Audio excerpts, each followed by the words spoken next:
Hello दोस्तों, स्वागत है आप सभी का हमारे चैनल स्टडी विथ आर के मैम में। आप सभी के लिए भारतीय संविधान का मॉक टेस्ट यूपीएससी के एग्ज़ाम वालों के लिए बहुत ही महत्वपूर्ण है। यह मॉक टेस्ट आपकी तैयारी के लिए बहुत महत्वपूर्ण है। तो चलिए शुरू करते हैं। आइए देखते हैं। प्रश्न पहला, भारतीय संविधान कब लागू हुआ था?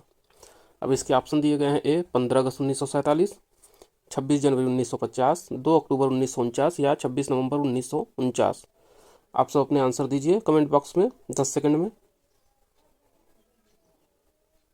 उसके बाद हम बताते हैं।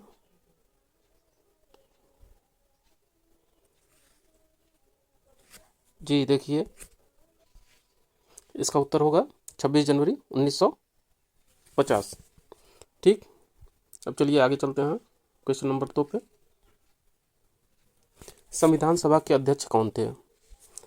डॉक्टर राजेंद्र प्रसाद, जवाहरलाल नेहरू, भीमराव अंबेडकर या सरदार पटेल? 10 सेकंड में आप अपना उत्तर दीजिए।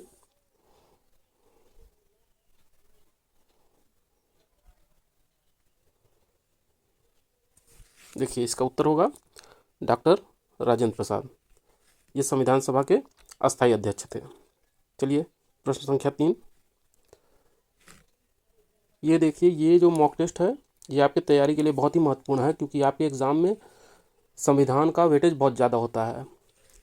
इस मॉक टेस्ट को हम रेगुलर करवाते रहेंगे और हमारे चैनल को सब्सक्राइब करिए। इस चैनल पे आपको मूल विधि की भी मॉक टेस्ट मिलेंगी जो आपके लिए बहुत महत्वपूर्ण है, जिससे आपकी तैयारी और परफेक्ट होगी। चलिए आगे करते हैं। संविधान का निर्माण कितने समय में हुआ? 2 वर्ष, 2 वर्ष 11 माह 18 दिन, 3 वर्ष या 1 वर्ष में? चलिए अपने अपने उत्तर दीजिए आप।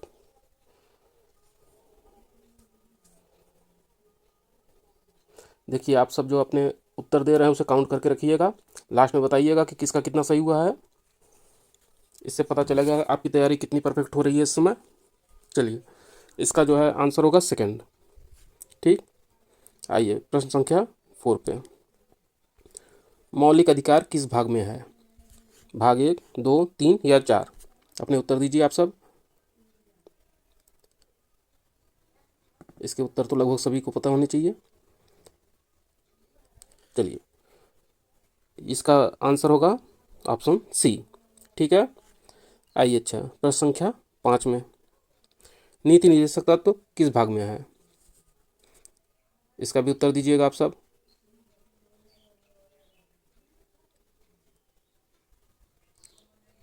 चलिए, इसका हम बताते हैं।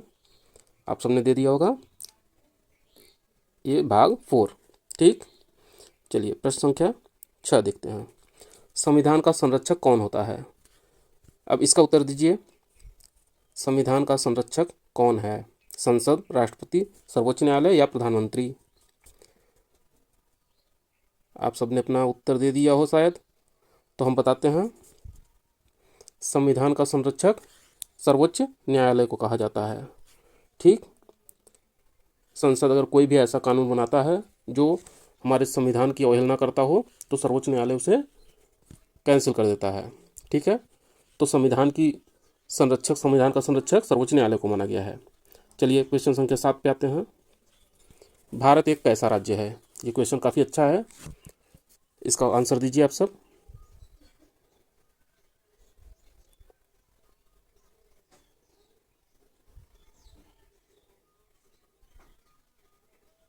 इस क्वेश्चन को समझने में कुछ लोगों को दिक्कत हो रही होगी। आप सबने दे दिया होगा अपना उत्तर। चलिए अच्छा देखते हैं आप। देखिए, भारत एक ऐसा राज्य है, इसमें संघीय एकात्मक, संघात्मक, एकात्मक प्रकृति वाला दिया गया है। संघीय और एकात्मक, अब समझिए इसको। अगर एक तरीके से देखा जाए तो भारत संघीय राज्य भी है और एकात्मक राज्य भी है। संघीय किस तरह से कि भारत में राज्यों और केंद्र दोनों में शक्तियों का बंटवारा किया गया है, जो ये दिखाता है कि भारत जो है संघीय राज्य है। ठीक, भारत का लिखित संविधान है, ये भी दिखाता है कि भारत संघीय राज्य है। लेकिन आपात की स्थिति में भारत की संपूर्ण शक्ति राज्यों के पास न रह के केंद्र के पास चली जाती है, जो ये दिखाती है कि भारत एक एकात्मक राज्य है। और केंद्र जो है हर राज्य में राज्यपाल की नियुक्ति करता है, जो केंद्र की तरफ से होते हैं और वो राज्य पर नज़र रखते हैं। तो ये भी दर्शाता है कि भारत एक एकात्मक राज्य है। तो इस तरह देखा जाए तो भारत न तो पूर्ण संघीय है न तो पूर्ण एकात्मक है, तो ऑप्शन सी इसमें सही होगा। ठीक, चलिए अगले क्वेश्चन पे आते हैं। मौलिक कर्तव्य किस संशोधन में जोड़े गए, बताइए।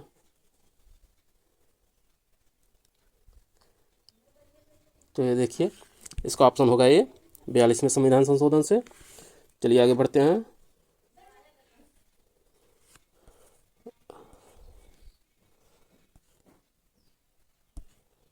राष्ट्रपति का चुनाव कौन करता है, इस क्वेश्चन का ध्यान दीजिए। राष्ट्रपति का चुनाव कौन करता है, जनता, संसद, निर्वाचक मंडल या सर्वोच्च न्यायालय, बताइए।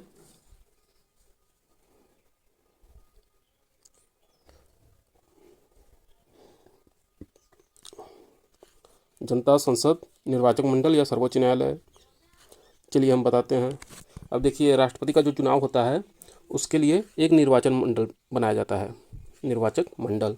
और उस निर्वाचक मंडल में होते कौन हैं, संसद के निर्वाचित सदस्य और राज्यों के विधानसभाओं के निर्वाचित सदस्य। ये याद रखना कि राष्ट्रपति के चुनाव में संसद के मनोनीत सदस्य नहीं होते हैं, विधान परिषद के सदस्य भी नहीं होते हैं और विधानसभाओं के मनोनीत सदस्य भी नहीं होते हैं। यानी इनके चुनाव में सिर्फ निर्वाचित सदस्य होते हैं जो इन्हें चुनते हैं। ठीक, चलिए आगे देखते हैं। लोकसभा का कार्यकाल कितना होता है, ये तो क्वेश्चन लगभग सबको पता होना चाहिए। लोकसभा का कार्यकाल कितना है, 4, 5, 6 या 3, कितने वर्ष का है, ये तो सबको पता होना चाहिए, 5 वर्ष का। चलिए आगे देखते हैं। राज्यसभा के सदस्यों का कार्यकाल कितना है, ये बताइए। अब देखिए, राज्यसभा जो है ये एक अस्थायी सदन है, तो इसका विघटन कभी नहीं होता है, लेकिन इसके सदस्यों का कार्यकाल होता है 6 वर्षों का। ठीक, चलिए आगे बढ़ते हैं। आपातकाल किस अनुच्छेद में है, आपातकाल को किस अनुच्छेद में बताया गया है, सब अपना अपना आंसर दीजिए। चलिए बताते हैं। आपातकाल को 352 में बताया गया है। ठीक, 356 जो है ये राष्ट्रपति की शक्तियों के बारे में है और 360 जो है ये है वित्तीय आपात से संबंधित। ठीक है, चलिए आगे बढ़ते हैं। प्रश्न, वित्त आयोग का गठन किस अनुच्छेद में है, बताइए।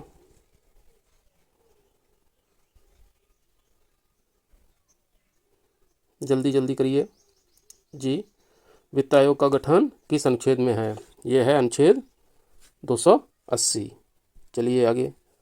भारत में नागरिकता का प्रावधान किस भाग में है, तो नागरिकता का प्रावधान किस भाग में है, आप सब अपना करिए जी। आप सबने अपना उत्तर दे दिया होगा, यह है भाग 2 से संबंधित। चलिए आगे। ये संविधान संशोधन किस अनुच्छेद में है। अब बताइए इसका 356, 360, 368 या 370, सब अपना अपना उत्तर दीजिए और चैनल को सब्सक्राइब कर लीजिएगा ताकि आपको ऐसे ही मॉक टेस्ट मिलते रहें और जितने भी एग्ज़ाम से रिलेटेड बातें हैं जो भी तैयारी के लिए आपको महत्वपूर्ण है वो यहाँ पे उपलब्ध कराई जाएगी आप सबको। चलिए ये होगा अनुच्छेद 368, 356 और 360 के बारे में तो भी बताया आपको। चलिए फिर पीछे और आगे आते हैं। भारत का सर्वोच्च विधायी निकाय कौन है, भारत का सर्वोच्च विधायी निकाय कौन है, संसद, राष्ट्रपति, न्यायपालिका या राज्यसभा, बताइए। सर्वोच्च विधायी निकाय कौन है इसमें से जी। सर्वोच्च विधायी निकाय होगा संसद। ठीक, संसद के अंतर्गत राष्ट्रपति और आपकी लोकसभा, राज्यसभा तीनों आते हैं। ठीक, चलिए आगे। प्रधानमंत्री की नियुक्ति कौन करता है, इसका आंसर दीजिए। प्रधानमंत्री की नियुक्ति कौन करता है, जनता, राष्ट्रपति, संसद या मुख्य न्यायाधीश, बताइए।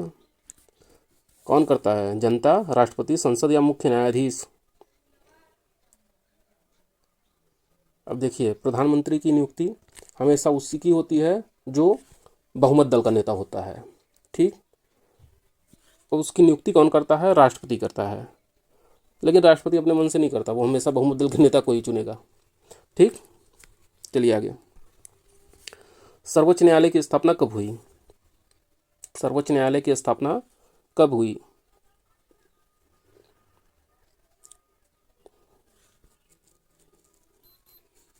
जल्दी करिएगा जी। इसका आंसर होगा 1950। चलिए आगे देखते हैं। अनुच्छेद 21 किससे संबंधित है? ये बताइएगा, अनुच्छेद 21 किससे संबंधित है? ये आपके मौलिक अधिकार का भाग है। अनुच्छेद 21 बताइएगा जी। अनुच्छेद 21 जीवन और व्यक्तिगत स्वतंत्रता, प्राण एवं दैहिक स्वतंत्रता। ठीक, चलिए आगे आते हैं। अनुच्छेद 370 किस राज्य से संबंधित था? अनुच्छेद 370 किस राज्य से संबंधित था? बताइएगा जी। ये संबंधित था जम्मू एंड कश्मीर से। चलिए आगे। संविधान में कितनी अनुसूचियां हैं? बताइएगा, संविधान में कितनी अनुसूचियां हैं?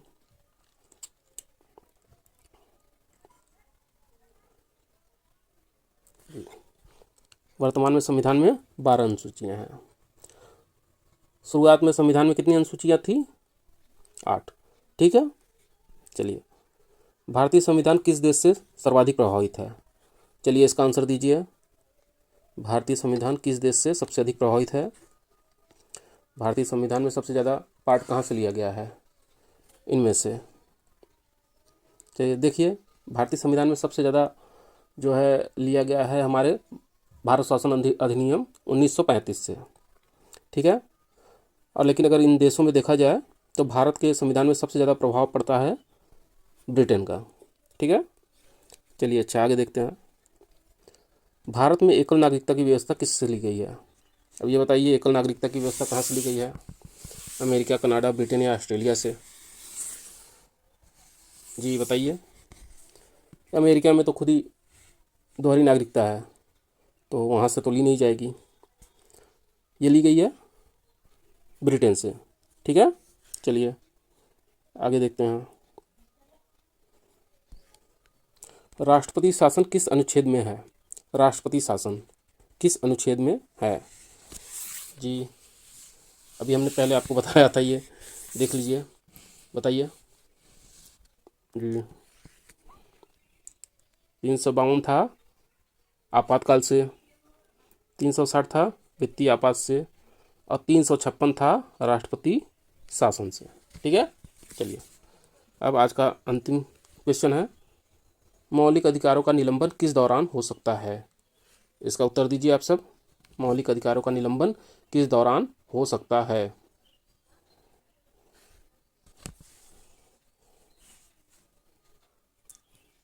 जी सही, आपातकाल के समय मौलिक अधिकारों का निलंबन कर दिया जाता है। कुछ अधिकारों को छोड़ के उसमें से बाकियों का निलंबन हो जाता है। चलिए ठीक है, आज के मॉक टेस्ट में आप सब अपने मार्क जो है कमेंट बॉक्स में बताइएगा कितना कितना सही हुआ किसका। और आगे से ऐसे मॉक टेस्ट और भी आपको मिलेंगे, मूल विधि के भी, संविधान के भी, सामान्य ज्ञान के भी और हिंदी के भी। तो आप सब चैनल को सब्सक्राइब कर लीजिए